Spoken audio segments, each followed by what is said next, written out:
Great. Welcome, everyone, to another one of our heart-powered inspiring interviews.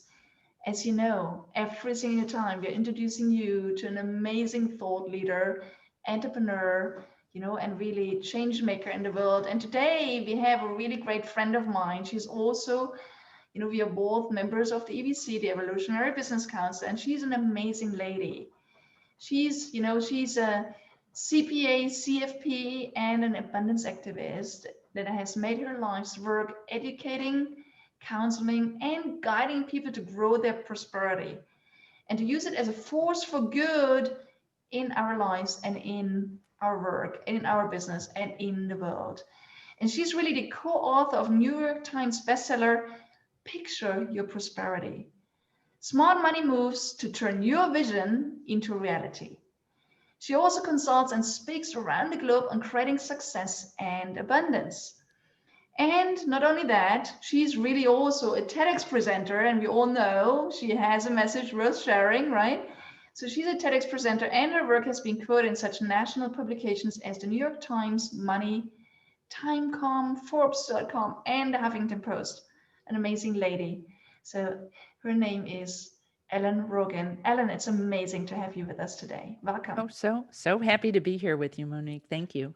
Great. So Ellen, why don't you share with our amazing community? We're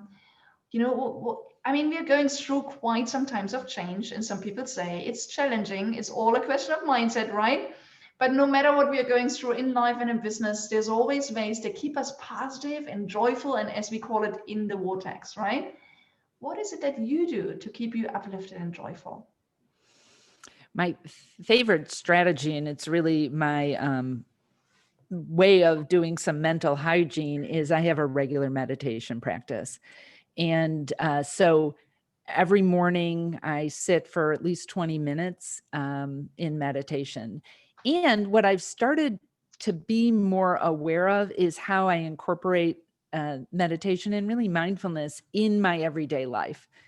Because I know for some people, like, that would be torturous, or they could never imagine themselves sitting for 20 minutes, or their life feels too busy, with parents now, maybe homeschooling their kids and just work being different.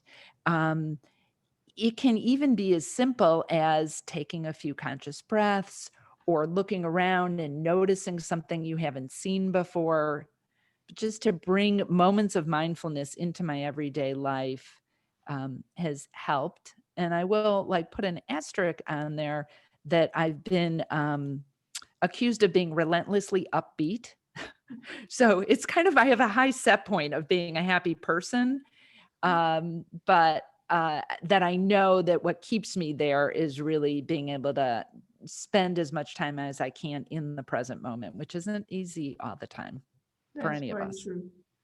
And I know you're doing such amazing work, and I know you had, a financial advisory practice, and you run a business, and then you're switching over now to really do what you love doing most, teaching, training, speaking, and really inspiring others. So what do you do right now? Especially, can you share with us about the transition, and also especially how, what are you doing today to bring your new business to a new level? What are some best practices to really right, as fast as possible with this new business, really become successful, embrace abundance, right? And really build wealth with what you love doing most. Yeah. So, as you mentioned, for more than 25 years, I had a wealth management practice that I sold 2 years ago. And I built that practice just like how you teach people, through speaking. So I spoke and I drew clients in, and I realized pretty early in my career that I really, really loved speaking. And I loved sharing my information with a broader group of people. And that's why I wrote the books that I wrote. And it got to be the point in my advisory practice that I realized I really was having so much more fun and enjoyment and feeling like I was making a bigger impact through my speaking and consulting than I was working one-on-one with people. And it didn't feel right to be, being people's main guide for their for their investments and their wealth management, if my heart wasn't totally in it anymore. And so it was time for me to leave that And stepping into new business, I was making a lot of money in my old business and it was very successful. I had a consultant ask me, like, why are you selling this? Like, you have like a nice, you have good staff and blah, blah, blah. I'm like, because, I wouldn't want to be my client if I knew I wasn't in it 100%. So, it's been super exciting and so fun to do work that I'm loving. And some of the things that I've been doing to continue to build this business, I wasn't starting from zero, but it was really a small part of my revenue before, is being out there and sharing and being generous with the information that I have.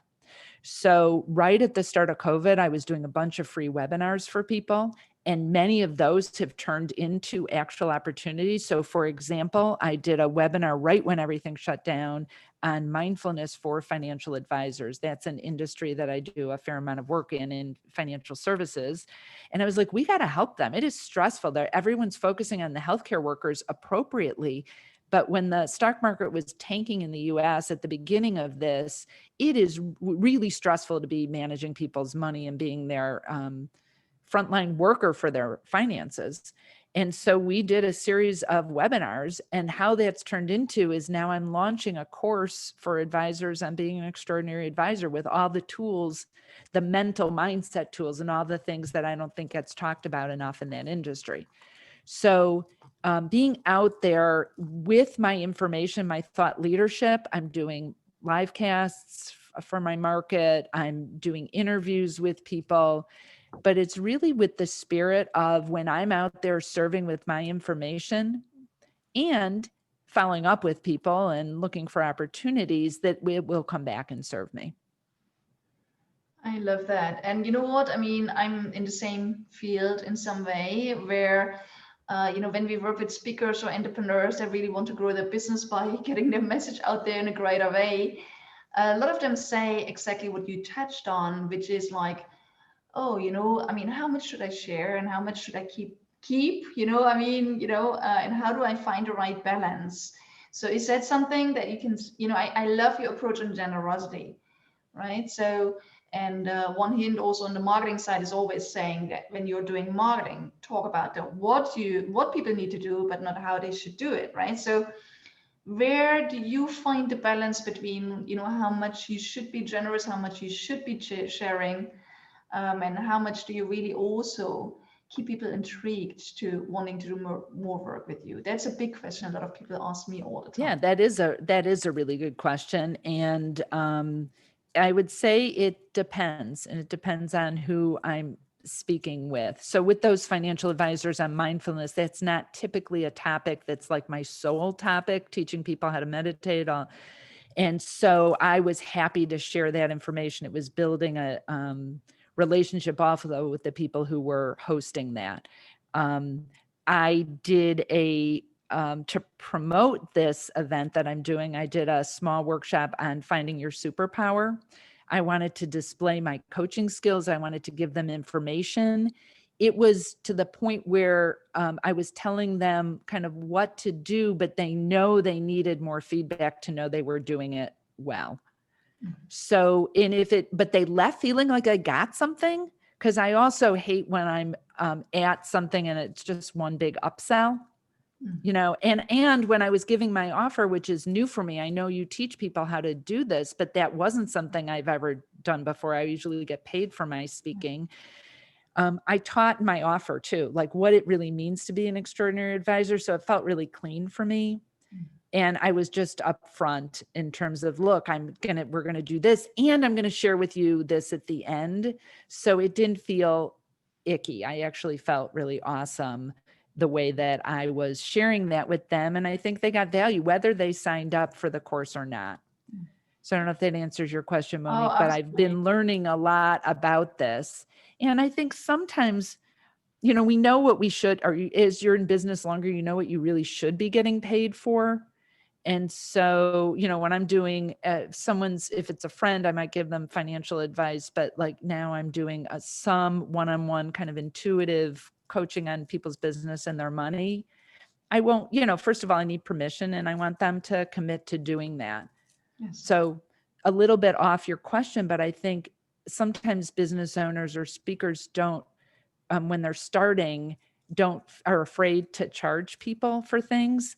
But what I know is people value it so much more when they're paying for it. Yeah. So I feel like I'm doing them a service also by charging for what I'm doing. Very much so, right? And that's a big topic also for a lot of entrepreneurs and speakers, right? Especially as you said in the early phases, right? Let's touch on a topic related to this, and a topic I know is close to your and my heart, which is generosity, right? So, one of the challenging questions a lot of people ask is they say, hey, I love to give. I love to give. It makes me feel good. As you and I know, we love to give. You're giving right now to our community, right? I hope you enjoy that. And at the same time, as you just touched on, a lot of, especially women, right, in business, but also men, especially in the early phases, they give a lot, and they're not asking consciously, boldly for being paid. So, I'd like to ask you two questions, if you don't mind. One question is, how can we bring generosity in business so that it really creates abundance? And where should we set a boundary? Where should we say, hey, if I give beyond that, or I'm generous beyond that, then I feel exploited. Yeah. Or I'm having the tendency of, a lot of people have the tendency to give, but they're not asking back. So would you mind I know it's kind of two questions woven into one, like how is generosity helping us to grow our business and attract abundance and create abundance, and where should we set boundaries? Well, I want to start by saying that my strategy has always been in growing my business to give what I want to get. So if I want more referrals, I'm very deliberate. I set goals around how many referrals I'm going to give, how many introductions I'm going to make. And it's a give to give, not a give to get. So Monique, if I'm referring someone for you as a client, or, someone for one of your courses, it's because I know you're going to add incredible value for them and it's going to serve them, not so that you give something back to me. And it's really old school, especially from the industry I came from, give to get. Like, I'll give you referrals, but you better give them back to me. As long as you do a good job for the people that I'm referring, and that you don't speak ill of me, that it's not like you're trying to take business from me, then I'm all for that. And so I think it's really important to think about, giving what you want to get most in the world. And what it does in terms of the being able to ask, if I'm serving you, I'm serving your community, I'm giving you referrals, I'm giving you clients because I truly love what you do, I'm not expecting anything, but I've built what my friend Deborah Poneman calls relationship capital. If I haven't asked for you, Monique, I know you're connected with this person on LinkedIn. Is there any way you'd be comfortable making an introduction for me? Or I really am trying to build my website. I need a testimonial. Would you take 2 minutes and give me a video testimonial, a written one? Like, I've built the ability to ask for that. So in terms of your network, which for me, leaving my old business, part of the reason I'm doing so much work in financial services is because I built a really good network there. And it's not like I won't work in other industries or work with individuals, but I've built it because I've been generous and wanting to be there to support people. So to ask your question, when is it too much? Like, you don't do it at the point where you're not being able to do the rest of your work. You're not doing it to the point where you're giving away services that you should be charging for. There should be some expectation of some avenue. It's not like I won't speak for free, but it has to be either wanting to serve a community, build my network, or it's a charitable thing. Otherwise, there needs to be some compensation because my time is worth something. Yeah. And I could be spending it doing something else.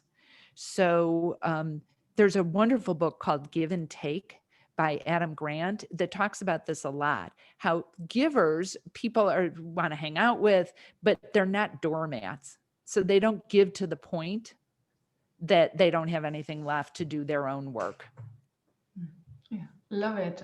Another book on my list, right? Amazing. It's a good one. But I love what you're saying, really, Ellen. It's exactly that. It's give from your heart, right? serve from your heart. And I love how you're saying also, like, introduce people, be generous, right? With connections, with support, do it in an authentic way. If you really believe two people would be the perfect match made in heaven, connect them without thinking like, hey, I need to have that referral back from you or something, right? And at the same time, still be very clear on why you do what you do, right? And do it intentional, and trust that something is coming back from another space, because it always does, It right? always But it does. doesn't mean that you give away what you normally charge for without any boundaries. Okay, so clarity is key, as you're saying. Be clear on what you want to give, why you want to give it, and what your business is about, and where you charge and where you don't charge, and set boundaries around that. But at the same time, give unconditionally, authentically. I love that, right? And it's a learning experience. Mm. When I was first starting charging for speaking, sometimes I'd say no to free things, and then I look back and go, well, that was dumb. I could have practiced. Sometimes the pay we get from speaking is, okay, I practiced some new stories. I got to be in front of audiences, but you learn that. It's not, that's part of the growth in being a business owner, is to learn from things. You're like, okay, I would do that differently next time. Love it. I would charge more. I would quote less, whatever it is. This is how we learn. Yeah, it's just love and honor ourselves enough, right, to expect a value exchange of some sort. Maybe not always just with the person we're giving to, but just expect it back at some point. Great, I love it. So, Ellen, you and I are we are big heart and at the same time laser sharp, right? We love to turn learning into doing, right? So, and from every one of these interviews, we always ask, like, what is one thing, everyone that's with us right now, that they can do right away to really bring more generosity and abundance into their business? So what is one concrete step they could do to take today, right away? What would you recommend? I would recommend that you go out there and boost someone's reputation for them. So whether that looks like a LinkedIn review, not just one of those things where you click, but like an actual review. I've seen Monique speak. She's really great. I want to, and something authentic and really unexpected, or you make that introduction in a really beautiful way. Like Monique and I were talking earlier, I want to introduce her to someone. I'm going to write, like, this is why you need to meet Monique. She's so great at this. And so that you're helping to promote someone else that was unexpected. You're giving what you want to get. I love it. Again, take concrete action on generosity and share with us what's happening. We'd love to know, what have you done, to whom, and how are you celebrating it? And eventually, if something comes back, let us know. We are really curious. Beautiful. Ellen, I know that you have, an unlimited well of wisdom, and I know that you're always very open also to connect with amazing entrepreneurs, speakers, change makers around the globe. How can they reach out to you? How can they connect with you in the best way? Yeah, I would say find me on LinkedIn, Ellen Rogin, Rogin, or you can go to my website, ellenrogin.com, ELLENROGIN.com. And I'd love to connect. Great, I love it. And definitely, Ellen is the lady to go to if you want to bring more abundance and wealth into your life and into your business. So take the opportunity, tap into her resources, connect with her personally. And Ellen, would you like to round it off with just like one last inspirational thought of, to leave everyone Yes. in the right place? Yes. Generosity precedes prosperity. So when you're generous, it flows back to you. Most people get it backwards and they think they'll be generous when they have more to give. Works the other way. Generosity precedes prosperity. Oh, that's beautiful and powerful. And I take it to heart. Okay, so I'm gonna take action on your suggestion today. I'm game, I'm in it. Okay. So thank you so much for being with us today, Ellen. And thank you all, and thank you specifically also for being with us and loyal and, following our interviews and getting inspired and uplifted, and allow us to share our generous and our insights and suggestions with you. So, if you're not part of our HeartPowered Global Nation yet, please come and join us. Again, it's a space for entrepreneurs, speakers, change makers to really grow their business through speaking and through sharing your message in a greater way, and to support and uplift each other. We'd love to have you on board. And again, just keeping an eye out. We're going to be sharing with you another one of our HeartPowered inspiring interviews very soon. So Ellen, thank you for being with us. Thank you for being with us today. And we look forward to having you back at some point soon. All the best.